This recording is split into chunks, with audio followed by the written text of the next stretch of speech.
Hello friends, welcome back to my channel. So বন্ধুরা, আজকে flavour of কলকাতাতে একটা অসাধারণ চিকেনের রেসিপি নিয়ে চলে এসেছি।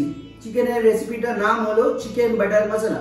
আই নো যে রেসিপিটা ম্যাক্সিমাম লোকেরা রেস্টুরেন্টে গিয়ে অর্ডার করে, বাট আজকে আমি বাড়িতে কিরকম করে বানাতে হয় দেখিয়ে দিচ্ছি পুরো রেস্টুরেন্ট স্টাইলে। So stay tune. এবার একটা কড়াইতে তেল গরম করে দিয়ে দিচ্ছি টমেটো আর পেঁয়াজ। এবার এখানে দিয়ে দেবো কিছু কাঁচা মশলা, দিয়ে দিচ্ছি এখানে দুখানা তেজপাতা, দুখানা 1 ইঞ্চি সাইজের দারচিনি এবং লবঙ্গ, ইলাইচ আর গোটা গোলমরিচ। ভালো করে নাড়িয়ে চাড়িয়ে নিচ্ছি। হালকা এসেন্সটা ছাড়তে শুরু করলে দিয়ে দেবো স্বাদ মতো নুন, দিয়ে দেবো হলুদ, আমি এখানে 2 চামচ হলুদ দিয়েছি, আর লাল লঙ্কার গুঁড়ো, কাশ্মীরি লাল লঙ্কা এখানে ইউজ করেছি আমি। এবার দিয়ে দিচ্ছি গরম মশলা আর 2 চামচ ধনে গুঁড়ো, এখানে 2 চামচ আমি ধনে গুঁড়ো দিয়েছি। ভালো করে মিশিয়ে নিচ্ছি। এবার ভালো করে মেশানো হয়ে গেলে 2 মিনিট মতন একটু কষিয়ে নেবেন। দিয়ে দেবো আদা, রসুন আর লঙ্কা, এটাকেও আবার 2 মিনিট মতন রান্না করে নেব, কষিয়ে নেব। কষানো হয়ে গেলে দিয়ে দেবো এখানে জল, আর আমি এখানে 500 ml মতন জল ইউজ করেছি। ভালো করে নাড়িয়ে চাড়িয়ে নিচ্ছি। এখানে দেখবেন যখন ফুটতে শুরু করেছে তখন আমরা 15 মিনিটের জন্য ঢেকে রান্না করব। 15 মিনিট হয়ে গেছে, সব কিন্তু নরম হয়ে গেছে, টমেটো এবং পেঁয়াজ দুটোই সফট হয়ে গেছে, বেসের জন্য রেডি আমাদের। এবার আমাদের সসের বেসটা কিন্তু রেডি হয়ে গেছে। আমরা এটাকে একটা মিক্সার গ্রাইন্ডারে গ্রাইন্ড করে ভালো করে পেস্ট বানিয়ে নিচ্ছি। আমি এখানে ঢেলে নিচ্ছি।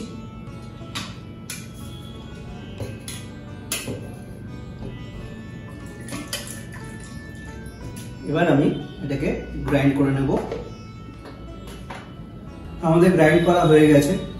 এবার আমি এই পাত্রের মধ্যে আমি ঢেলে নিচ্ছি, কিন্তু এটাকে আমরা ছেঁকে তারপর এর মধ্যে গ্রেভিটা দেব। এবার এখানে কিন্তু আমরা এরকম ছেঁকে দেব।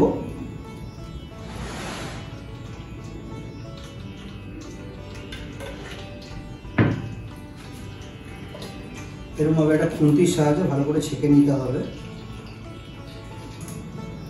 আমাদের ছাকা হয়ে গেছে, আমি দেখাচ্ছি এরকম করে ক্রিমি একটা টেক্সচার চলে এসছে। তো এবার এটার মধ্যে আমরা আগে থেকে কাবাব বানিয়ে রাখা ছিল, সেই কাবাবটা দিয়ে দেবো।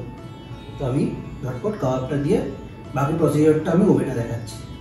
এবার এই গ্রেভিটার মধ্যে দিয়ে দিচ্ছি আগে থেকে করে রাখা কাবাবের মাংসগুলোকে। এবার দিয়ে দেবো 2 থেকে 3 চামচ বাটার, যেহেতু বাটার চিকেন, বাটারটা তো দিতেই হবে। ভালো করে নাড়িয়ে চাড়িয়ে নিচ্ছি আমি এখানে। এবার এখানে আমি দিয়ে দেব কাজু বাদামের পেস্ট, আমি এখানে 12 থেকে 14টা কাজু বাদাম দিয়েছি। দিয়ে দিচ্ছি ফ্রেশ ক্রিম, যেটা আমি 3 থেকে 4 চামচ ফ্রেশ ক্রিম ইউজ করেছি। ভালো করে মিশিয়ে নিচ্ছি। অসাধারণ, দেখুন একটা ক্রিমি টেক্সচার দিয়ে দিয়েছে অলরেডি। ভালো করে মেশানো হয়ে গেলে এখানে আমি দিয়ে দেবো একটু জল, গ্রেভির থিকনেসটাকে ব্যালেন্স করার জন্য। দিয়ে দিচ্ছি কাসুরি মেথি ফর সেন্ট অ্যান্ড ফ্লেভার্স। আর ভালো করে এবার কিন্তু মিশিয়ে নেব গ্রেভিটাকে। এখানে ভালো করে মিশিয়ে নিচ্ছি। আমাদের কিন্তু চিকেন বাটার মশলা রেডি হয়ে গেছে অলমোস্ট। আপনি দেখতেই পাচ্ছেন একটা ক্রিমি টেক্সচার এবং সুন্দর লাগছে দেখতেও। দিয়ে দিচ্ছি নুন স্বাদ মতন, আর একটু হানি দিয়ে দিচ্ছি 2 থেকে 3 চামচ। আপনারা চাইলে চিনিও ইউজ করতে পারেন। আমাদের কিন্তু রেসিপি রেডি। তো চলুন এবার আমরা প্লেটিং করে নেব। এটার আগে আমরা 2 থেকে 3 মিনিট ঢেকে রেখে দেবো গ্যাসটাকে অফ করে। আমাদের কিন্তু রেডি হয়ে গেছে রেসিপি চিকেন বাটার মশলা। টেস্ট করে বলি কেমন হয়েছে। ক্রিমি দেখতেই পাচ্ছ।